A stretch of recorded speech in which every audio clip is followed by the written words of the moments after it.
ॐ जयन्ती मङ्गलाकाली भद्रकाली कपालिनी दुर्गा क्षमा शिवा धात्री स्वाहा स्वधा नमस्तुते। काली काली महाकाली कालिके परमेश्वरी सर्वानन्तरे देवी नारायणी नमस्तुते। अखण्डमङ्गलाकालं व्याप्तं येन चराचरं तत्पदं दर्शनं येन तस्मै श्रीगुरवे नमः। या देवी सर्वभूतेषु शक्तिरूपेण संस्थिता नमः तस्यै नमः तस्यै नमः तस्यै नमो नमः। या देवी सर्वभूतेषु बुद्धिरूपेण संस्थिता नमः तस्यै नमः तस्यै नमः तस्यै नमो नमः।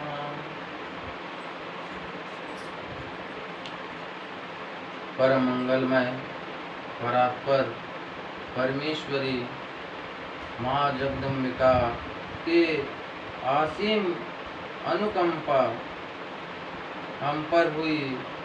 महारानी जगदम्बा हम पर खुश होकर हमें अपने चरित्र के गुणगान गाने का हमें मौका दिया। माता के कृपा से हम यहाँ आप सभी भक्तजनों के साथ मेरी माता की कथा सुनने के लिए विराजमान हुए। इस कृपा को सब नहीं पाते। परम श्रद्धालु जन आज माँ जगदम्बा स्वरूपिणी साक्षात श्रीमद् देवी भागवत की पंचम दिवस कथा न भाषा है न भाव शैली है न कविता सार गर्भित है। हृदय का प्रेम है जो आपको सादर समर्पित है। माँ के चरणों में सादर प्रणाम अर्पित है। माता की कृपा से यह कवि यह कथा माँ को ही समर्पित है। सज्जनों, विद्वज्जन, माता एवं बहनें, भाइयों, माता के चरणों में प्रणाम करके आइए हम कथा की ओर जाते हैं और सर्वप्रथम माँ भगवती की स्तुति करते हैं। जय भगवती देवी नमो वरदे जय पाप विनाशनी बहुफल दे। जय भगवती देवी नमो वरदे जय पाप विनाशनी बहुफल दे। जय भगवती देवी नमो जय पाप विनाशनी बहुफल दे। जय भगवती देवी नमो वरदे जय पाप विनाशनी बहुफल दे। जय सोमनि सोम्भ कपाल धरे जय सोमनि सोम्भ कपाल धरे। कपाल धरे जय सोमनि सोम्भ कपाल धरे। प्रणमामि तु देवी नवरात्रि हरे। प्रणमामि तु देवी नवरात्रि हरे। जय चंद्र दिवाकर नेत्र धरे। जय चंद्र दिवाकर नेत्र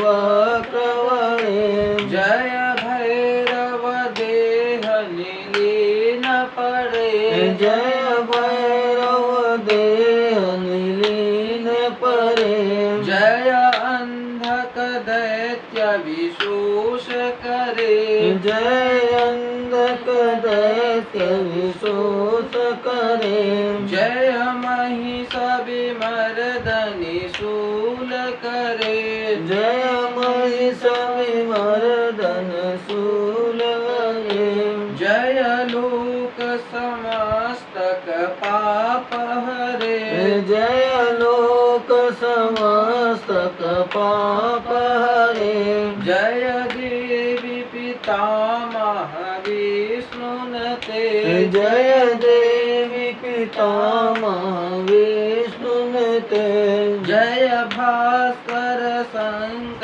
शिरोनते जय भास्कर सुख शिरोवनते जय सम्मुख सदायुनुसानुनते जय सन्मुख सायुधनते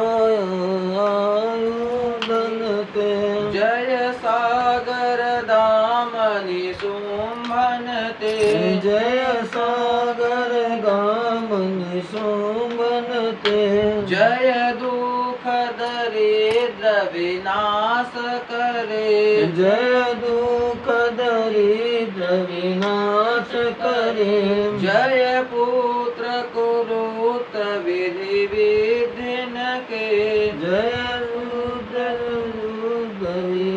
विरुद्धनते जय देवी समस्त शरीर धरे जय देवी समस्त शरीर धरे जय वांछित दायनि सिद्धि हरे जय वांछित दायनि सिद्धि हरे जय भगवती देवी नमो वरदे जय पाप विनाशनि बहुफल दे जय भगवती देवी नमो वरदे जय पाप विनाशनि बहुफल दे जय भगवती देवी नमो वरदे जय पाप विनाशनि बहुफल दे जय भगवती देवी नमो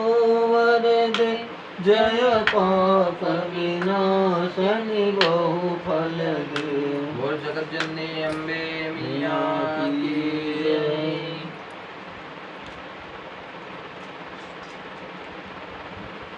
आइए कथा में प्रवेश करते हैं। आज गुप्त नवरात्रि के पावन पर्व में पंचम दिवस की कथा श्रवण करते हैं। देवी भागवत का यह कथा परम ज्ञान को देने वाले हैं। समस्त वेद पुराण जब समाप्त हो जाते हैं, समस्त वेद पुराण जब रुकते हैं, तब देवी भागवत की कथा प्रारंभ होती है। 17 पुराण के बाद 18वें पुराण देवी भागवत की रचना है। यहाँ सभी पुराणों का वर्णन मिलता है और सभी जब प्रश्न समाप्त होते हैं तो देवी भागवत का उत्तर चालू होता है। आज 5वें दिवस की कथा व्यास जी कहने लगते हैं कि है वंशी क्षत्रिय की कथा आज सुनाते हैं। वे दरिद्र कैसे हुए, इनका रहस्य हम बताते हैं। व्यास जी कहने लगते हैं, हे पांडुनंदन, एक बार श्री हरि वैकुंठ लोक में लक्ष्मी जी के साथ विराजमान थे। इसी समय उच्च श्रवा नामक अश्व पर सवार होकर रेवंत का आगमन हुआ। लक्ष्मी उस अश्व के सौंदर्य को एकाग्रचित देखती रह गई और विष्णु के बार बार समझाने पर भी उनकी एकाग्रता भंग नहीं हुई, वह देखते रहे। विष्णु भगवान इसको अपने अवहेलना मानकर उन्होंने क्रोध में लक्ष्मी जी को श्राप दिए कि जाओ आप भी अश्व बन जाओ, घोड़ी बन जाओ। जब लक्ष्मी जी को श्राप का पता चला तो वे क्षमा मांगती हुई समर्पण भाव से विष्णु की वंदना करने लगे कि वे उनके वियोग में एक पल भी जीवित नहीं रह सकते, अतः उन पर कृपा की जाए। विष्णु जी ने अपने श्राप में सुधार करते हुए कहा, तुम्हारे अश्वी रूपी में पुत्र प्रसव के बाद ही तुम्हें इस योनि से मुक्ति मिलेगी और तुम मेरे पास वापस लौटेगी। श्री विष्णु के श्राप से अश्वी बनी हुई श्री लक्ष्मी यमुना के संगम पर भगवान शंकर की तपस्या करने लगे। इस तप से प्रसन्न होकर शंकर जी ने पार्वती के साथ साक्षात प्रकट होकर उनसे इस तप का अभिप्राय पूछा, कारण पूछे। इस पर लक्ष्मी जी ने उनसे सारी बातें बतलाकर अपने उद्धार की प्रार्थना की। शिव जी बोले, देवी, इसके लिए मैं विष्णु जी को समझाऊंगा कि वे अश्व का रूप धारण कर तुम्हारे साथ रमन करे और तुमसे अपने जैसे पुत्र उत्पन्न करे, जिससे कि तुम उनके पास शीघ्र वापस जा सके। अब शंकर जी ने चित्र रूप नामक अपने एक गढ़ को भगवान विष्णु के पास अपना दूत बनाकर भेजा। शंकर का प्रस्ताव मानकर विष्णु ने अश्वरूप धारण कर अश्वी रूप लक्ष्मी के साथ रमन करने चले गए और उनके गर्भवती होते ही वे पुनः वापस आए। फिर यथा समय एक सुंदर बालक का जन्म देकर वे स्वर्ग को चली गई। इधर उस संतान के पालन पोषण की जिम्मेदारी ययाति पुत्र तुर्वस को सौंपा गया, कारण कि वे संतानहीन थे और पुत्र प्राप्ति के लिए यज्ञ कर रहे थे। इस बालक का नाम है रखा गया और इसके वंशज ही है वंशज कहलाने लगे। वे दरिद्र कैसे हुए, इसकी चर्चा करते हुए व्यास जी ने कहा, राजन, एक वीर नामक एक प्रतापी राजन था। एक बार वह शिकार के लिए निकला। सहसा रास्ता में उनसे एक बालिका को रुदन करते देखा। राजा ने उसे अपना परिचय देते हुए उसके रुदन का कारण पूछा और राज्य के प्रत्येक प्राणी का दुख दूर करना राजा का कर्तव्य है, इसलिए तुम अपना कष्ट मुझे निसंकोच बताओ। रुदन करती हुई बालिका यशोमती राजा से इस तरह सुनकर आज्ञा पाकर बोली, हे महाराज, मैं रम्य की पुत्री एकावली हूँ।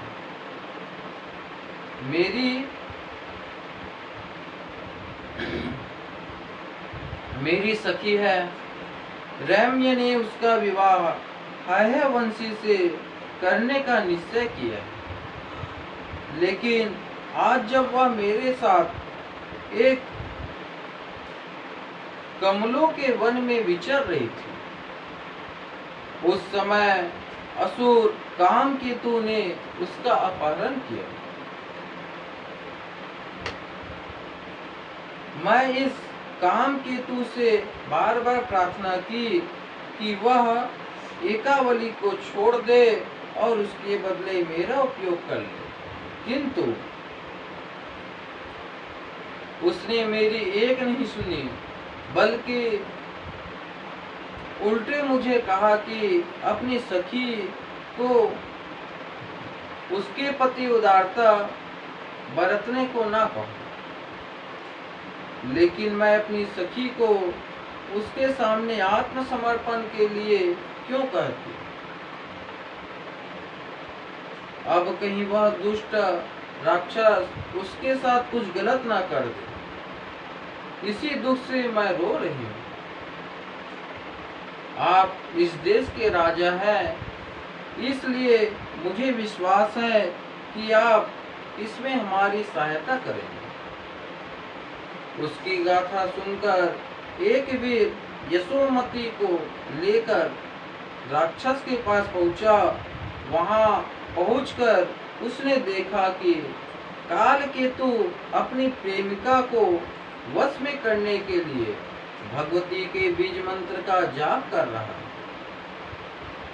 राजा ने इसे अनुचित समझा, क्योंकि एकावली उसके साथ भोग की इच्छा नहीं रखती थी।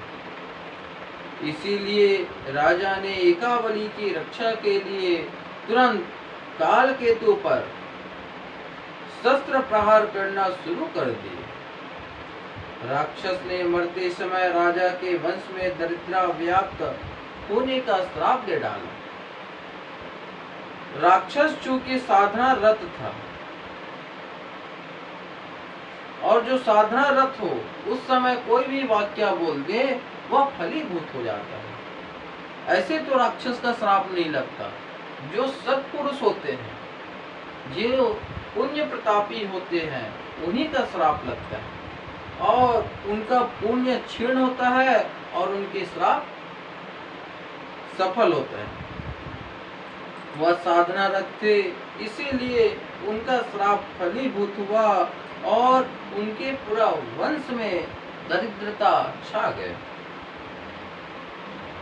जन्मेजय ने पूछा, कृपया यह बताने की कृपा करे कि विश्व को उत्पन्न करने वाले, विश्व का पालन करने वाले और विश्व का संहार करने वाले विष्णु को भी घोड़ा बनना पड़ा। वो स्वयं विश्व को चलाते हैं, उसके बावजूद उन्हें घोड़ा क्यों बनना पड़ा? ये बताओ।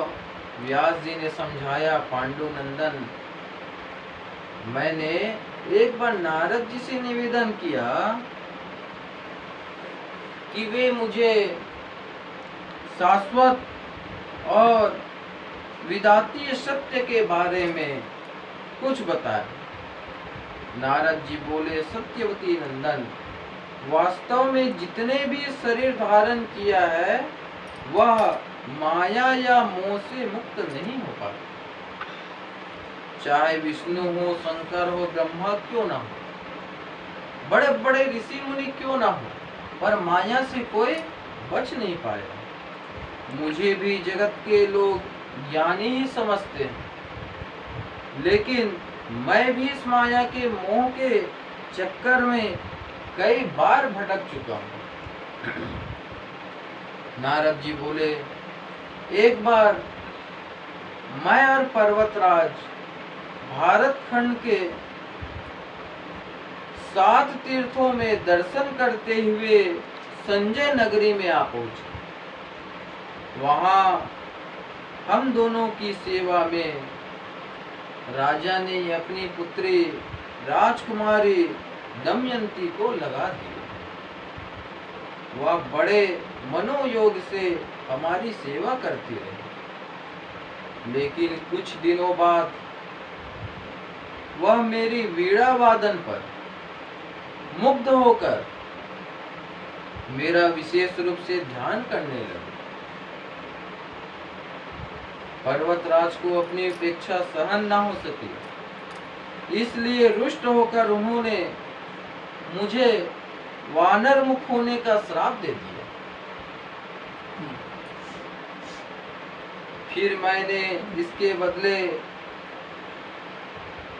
पर्वत को पृथ्वी तल पर रहने का श्राप दे डाला। पराशर नंदन, वानर मुख प्राप्त होने पर मैं राजा का घर छोड़कर वन में रहने लगा, लेकिन दमयंती मेरा साथ न छोड़कर मेरे ही साथ जंगल में रहने लगी।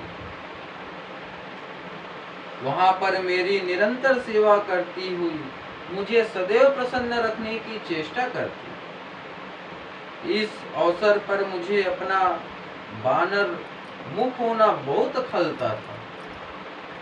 राजा ने जब दूसरे राजकुमार के साथ उसके विवाह की चर्चा चलाई तो दमयंती ने अपने पिता को कहला दिया कि नारद को छोड़ अन्य किसी से वह विवाह नहीं करेगी। दमयंती के हठ के फलस्वरूप संजय ने अंत में उसका विवाह मेरे साथ कर दिया। दमयंती को मेरे बंदर रूप से जरा भी घृणा न हुई। अचानक किसी बीच एक दिन मेरे यहाँ पर्वतराज का आगमन हुआ। मैंने उनकी बड़ी आवभगत की। उन्होंने मेरे स्वागत सत्कार से प्रसन्न होकर मुझे फिर से सुंदर मुख वाला बना दिया। अब इस रूप को देखकर दमयंती और उसके माता पिता को बड़ी प्रसन्नता हुई।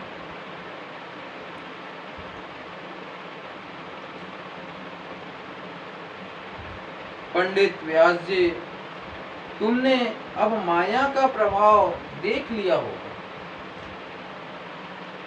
इसी के प्रभाव से मुझ जैसे वैरागी को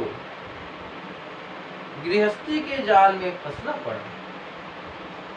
वास्तव में कोई मनुष्य इस बात का दावा नहीं कर सकता कि उसने काम, क्रोध, मोह, लोभ, अहंकार को जीत लिया हो। विष्णु जी अगर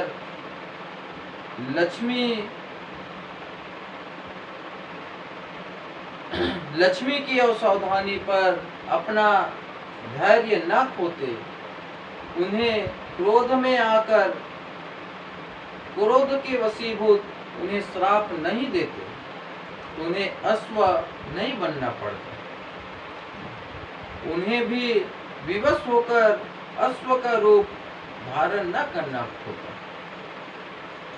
इस व्याख्यान को सुनने के बाद नारद जी बोले, सत्यवती नंदन, इसे समझ लो कि कर्मों का फल चाहे वह शुभ हो या अशुभ हो, सबको भोगना ही पड़ता है।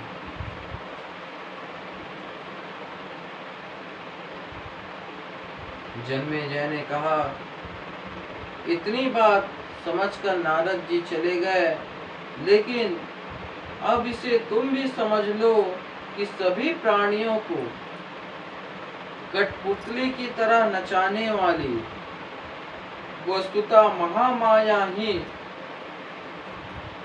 सभी प्राणियों को सुख देती है और सभी प्राणियों को दुख देती है। अतः सभी भक्त